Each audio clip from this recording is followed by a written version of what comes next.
अब हम बात करते हैं इनकी रचनाओं की। इन्होंने बहुत सारी रचनाएं लिखी है। पहली है पॉलिटिक्स इन इंडिया 1970। लिख लो बेटा, पॉलिटिक्स इन इंडिया इनकी फेमस रचना, इसको मिटा लें। पॉलिटिक्स इन इंडिया 1970, भारत में राजनीति, इनकी प्रमुख रचना है ये।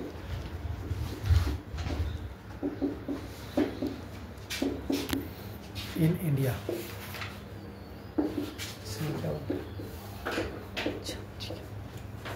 ओके।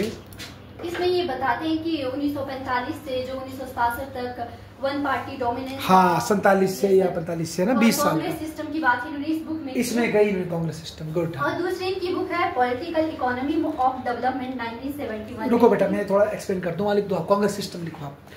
कांग्रेस सिस्टम का मतलब पता क्या था तुम? कांग्रेस सिस्टम का मतलब था कि स्टेट्स में भी कांग्रेस और सेंटर में भी कांग्रेस, पर इसका मतलब कुछ और भी था कि नेहरू जी ने एक ऐसी लीडरशिप बनाई थी कि कांग्रेस के जो स्टेट के जो लीडर थे वो नेहरू जी से डिस्कस करते थे और नेहरू जी भी उनको स्पेस देते थे और आपसी झगड़े को बातचीत करके सॉल्व करते थे, ना कि डिस्प्यूट के। समझे आप? ये नहीं था कि नेहरू जी ने जो बोला वो मानना पड़ेगा। चर्चा करते थे नेहरू जी, डिस्कस करते थे अपने मुख्यमंत्रियों के साथ, मतलब राज्यों में मुख्यमंत्री भी स्ट्रांग होते थे, डिस्कशन होती थी और डायलॉग से कांग्रेस वाले अपने झगड़े क्या करते थे, सॉल्व। मतलब कांग्रेस ही देश की अपोजिशन थी और कांग्रेस ही देश की सरकार भी थी। मतलब विरोध करने वाले भी कांग्रेस में ही थे और समर्थन करने वाले भी कांग्रेस में ही। देश के सारे झगड़े कांग्रेस पार्टी उठाती थी और वही अपने अंदर उसके सोल्यूशन देती थी। ये बाद में टूटती है 1967 के बाद, ये ना नई पार्टियां आती है, पर उस व्यवस्था को कहा इन्होंने कांग्रेस सिस्टम। बहुत बढ़िया, आगे बोलो। दूसरी इनकी बुक है पॉलिटिकल इकोनॉमी ऑफ डेवलपमेंट 1971 में लिखी थी। हाँ। और तीसरी है footstep into the future, diagnose of the present world and design your alternatives, ये लिखी थी 1975 में। चौथी इन्होंने बुक लिखी थी स्टेट एंड नेशन बिल्डिंग 1976 में। इसमें ये कहते हैं कि राष्ट्र निर्माण घर निर्माण के जैसा होता है। हाँ। फिर ये पांचवी बुक लिखते हैं democracy and representative system in India 1976 में।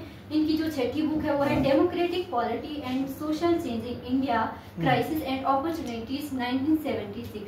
और सातवीं बुक है टूवर्ड्स अ जस्ट वर्ल्ड 1980 में। इसमें ये विश्व व्यवस्था के बारे में बताते हैं।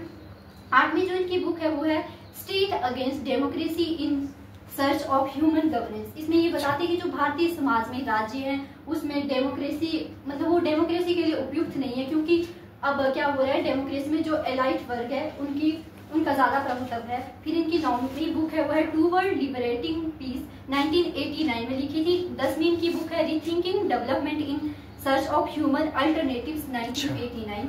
11वीं की बुक है transformation survival in search of human world order 1989। 12वीं बुक है इनकी poverty human consciousness and amnesia of development 1995। अच्छा, एमनेशिया हुआ याददाश्त जो भूल जाते हैं। अच्छा, फिर लास्ट इनकी बुक है रीथिंकिंग डेमोक्रेसी 2005 में लिखी थी। अब हम बात करते हैं इनकी दो प्रमुख संस्थाओं की, जो मैंने पहले भी थोड़ी थोड़ी बताई है, CSDS और लोकायन। सबसे पहले इनके लेख जो छपे थे, इनके कारण इनको काफी ज्यादा प्रसिद्धता प्राप्त हुई थी। उन्होंने पहले क्या होता था, इकोनॉमिक वीकली नामक एक पत्रिका छपती थी, उसमें जिसे आज के समय में EPW कहा जाता है, बड़ी फेमस इकोनॉमिक पॉलिटिकल वीकली, बड़ी फेमस जर्नल है आजकल हमारी रिसर्च में, EPW है ना। हाँ, अच्छा। इनके अंदर इन्होंने 6 अंकों की एक शोध पत्रिका छापी जिसका शीर्षक था भारतीय राजनीति का रूप और सार। अच्छा। अब हम बात करेंगे इनकी प्रमुख संस्था। क्या नाम था? भारतीय राजनीति का स्वरूप और सार, ओके, शीर्षक था इसका। अब हम बात करते हैं इनकी प्रमुख संस्थाओं की। CSDS, इन्होंने वर्ष 1963 में CSDS centre for the study of development societies की स्थापना की। ये एक ऐसी संस्था है, मतलब भारत के अंदर जो वोटिंग बिहेवियर है उसकी स्टडी करता है। इसका हेड ऑफिस है दिल्ली में। ये संस्था वर्तमान में सेफोलॉजी के लिए प्रमुख संस्था मानी जाती है। सेफोलॉजी लिखो, लिखो पीस, एक होता है सेफोलॉजी। हाँ, गुड, पता होना चाहिए वर्ड हमको। इसमें क्या है बेटा? स्टेशोलॉजी, ये तो मुझे पता था, सेफोलॉजी तो पता है यार बच्चे। गुड, हाँ बोलो। अब हम बात करते हैं स्टेशोलॉजी क्या होता है और सेफोलॉजी क्या होता है। स्टेशोलॉजी में जो राजनीतिक दल होते हैं उनका अध्ययन किया जाता है, और जो सेफोलॉजी होता है, इसमें जो वोटिंग बिहेवियर है उसका अध्ययन किया बेटा इसमें मेरे ख्याल से पी लगना पहले, दूसरे वाले में देख वाला चेक कर, सेफोलॉजी पी से होता है शायद, हाँ पी लगेगा पहले। देखो वाला लिखो नेट में पंडित जी, वोटिंग बिहेवियर की स्टडी को क्या बोलते हैं इंग्लिश में? हाँ जी सर, पी है सेफोलॉजी। हाँ कोई बात, सेफोलॉजिस्ट होते हैं जो आते नहीं, देखो चुनाव में बोलते हैं जी अच्छा जी हमारे हिसाब से इतनी सीटें इनको मिलेगी जी, रुझान ये बोलते हैं जी, पोस्ट पोल सर्वे ओपिनियन पोल जो कराते हैं उसको बोलते हैं ना सेफोलॉजिस्ट। अच्छा आगे बोलो बेटिया साहब। अब हम बात करते हैं लोकायन की। इसकी स्थापना इन्होंने 1980 में की थी, अकेले नहीं की थी, पार्टनरशिप में की थी विठल दास जी के साथ। अच्छा। रजनी कोठारी ने जो दलित पिछड़ों की राजनीति थी, समाज में जो अमूल परिवर्तन हो रहे थे उन पर प्रतिबंध लगाने के लिए जो अंतर्राष्ट्रीय स्तर पर भूमंडलीकरण है, भूमंडलीकरण की ताकत के बौद्धिक नाकेबंदी करने के लिए इसका गठन किया था। जो ये लोकायान है ये एक ऐसी संस्था जो इंटेलेक्चुअल पर्सनैलिटी वाले लोग होते हैं या फिर जो सोशल एक्टिविस्ट होते हैं उनको एक साथ लाना, उनको एक ऐसा मंच प्रदान करना जहां पर ये संवाद कर सके, जो सामाजिक मुद्दे हैं जैसे कि गरीबी हो गई या फिर कोई अदर मुद्दे होते हैं सोसाइटी में, उनके ऊपर अपने विचार प्रस्तुत करना। लिख लो लोकायन। अच्छा लोकायन संस्था भी इन्होंने बनाई, गुड। लोकायन है ना, लोकायन, लोकायन, शाबाश है ना, ठीक है। अच्छा ताकि कमजोर लोग बाहर आ सके, शाबाश। अब हम बात करते हैं इनके कुछ पॉलिटिकल आइडियाज के, जैसे कि शुरुआती दौर में EPW में 6 अंकों में इनकी एक शोध पत्रों की श्रृंखला छपी जिसका शीर्षक भारतीय राजनीति का रूप और सार था। इन्होंने 6 लेख दिए थे जिनके अलग अलग टाइटल थे। पहला था सेंटर स्टेट रिलेशनशिप, दूसरा था पंचायती राज सिस्टम, तीसरा था ब्यूरोक्रेसी, चौथा था पार्टी सिस्टम, पांचवा था पार्लियामेंट्री फॉर्म ऑफ गवर्नमेंट, और छठा था इसमें फ्यूचर ऑफ डेमोक्रेसी। ये 6 लेख इन्होंने EPW में प्रकाशित किए थे। अब हम बात करते हैं इनके कुछ मेजर आइडियाज की पॉलिटिकल। इनके 2 आइडियाज इनको ज्यादा मेनली ज्यादा क्या माना जाता है, इंपॉर्टेंट माना जाता है। एक हो गया कांग्रेस सिस्टम, एक हो गया कास्ट सिस्टम। पहले हम बात करेंगे कांग्रेस सिस्टम की। जो कांग्रेस पार्टी है ना, इसको ये पहले क्या कहते हैं, जो कांग्रेस पार्टी को ये पार्टी ना कहकर एक सिस्टम मानते हैं। और इसमें ये 2 उप व्यवस्थाओं की बात करते हैं। एक हो गया पार्टी ऑफ कंसेंसस और दूसरा हो गया पार्टी ऑफ प्रेशर। गुड, समझ गए। एक तरफ से हाँ बोलो, आपको बहुत अच्छा बोलिए। जो ये पार्टी ऑफ कंसेंसस होता है, मतलब कि जब 1947 के बाद 1967 में भारत में एक ही राजनीतिक दल का प्रभुत्व रहा, ऐसा कहते हैं कि उस समय लोगों के माइंड में क्या था, वो इसको एक पार्टी नहीं बल्कि एज अ मूवमेंट के रूप में देखते थे। और इन्होंने इसको एक क्या बोलते हैं हिस्टोरिकल कंसेंसस दे के रखा था। लोग चाहते थे कि यही प्रभुत्व में रहे और यही वेलफेयर के लिए कार्य करे या फिर इंडिया की डेवलपमेंट के लिए कार्य करे। गुड, मतलब पार्टी ऑफ कंसेंसस हो गया। इसमें वो लोग थे जो चेतना और समझ, लोगों में चेतना और समझ विकसित करते थे। और जो दूसरे हो गए पार्टी ऑफ प्रेशर, यानी कि जो कांग्रेस पार्टी है, मतलब कांग्रेस पार्टी के विदिन ही कुछ ऐसे इंडिविजुअल्स है, ऐसे लीडर्स है जो क्या करते हैं, जो इसमें ऐसा नहीं है कि कोई अदर पार्टी उसका विरोध करेगी कांग्रेस का, बल्कि यही इसमें ये कुछ लीडर्स थे जो अगर कांग्रेस पार्टी कुछ मतलब क्या बोलते जनता की राय के विरुद्ध कुछ कार्य करती तो विरोध करेंगे, ऑपोजिशन करते थे पार्टी के अंदर ही। बहुत बढ़िया। रजनी कोठारी मानते थे कि 1947 से 67 का जो पीरियड रहा इंडिया में, वो कांग्रेस सिस्टम उसको कहते हैं। वो बताते हैं कि स्वतंत्रता से पहले कांग्रेस पार्टी नहीं थी, कांग्रेस एक मूवमेंट थी। उसमें जवाहरलाल नेहरू की लीडरशिप के अंदर, जब जवाहरलाल नेहरू की लीडरशिप आई उसके बाद ये क्या बनी, एक पार्टी। और जब इंदिरा गांधी की लीडरशिप में ये पार्टी न रहकर एक फैक्शन बन गया, गुटबंदी हो गई। ठीक है, एक ही धड़े की दबदबा हो गया। गुड। रजनी कोठारी कहते थे कि इंडिया में 1 पार्टी डोमिनेंस एग्जिस्ट करता है। 1 पार्टी डोमिनेंस का मतलब ये नहीं कि 1 पार्टी सिस्टम, क्योंकि 1 पार्टी सिस्टम में एक ही पार्टी एग्जिस्ट करती है, उसमें ऑपोजिशन पार्टीज नहीं होती, जैसे कि चाइना हो गया, क्यूबा हो गया। अब हम बात करते हैं 1 पार्टी डोमिनेंस क्या है।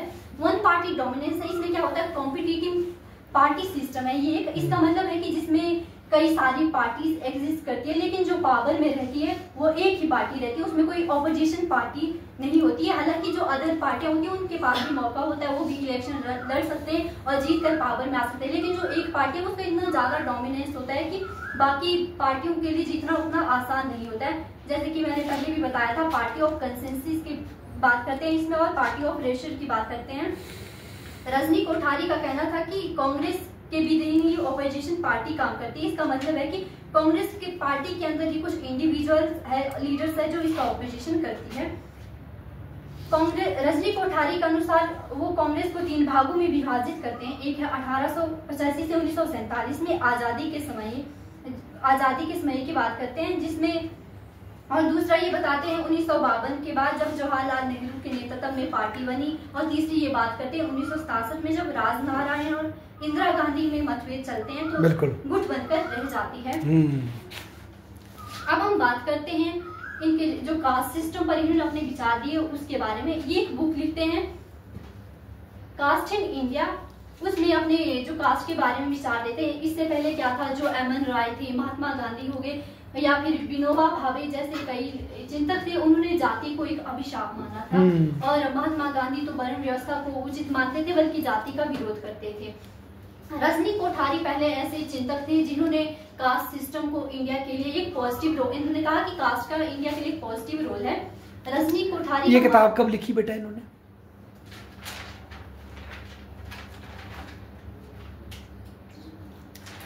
कोई बात नहीं, मैं तो सिर्फ सोच रहा हूँ कि रुडोल्फ ने पहले बोला कि रजनी कोठारी ने पहले बोला, मुझे ये डाउट लग रहा है।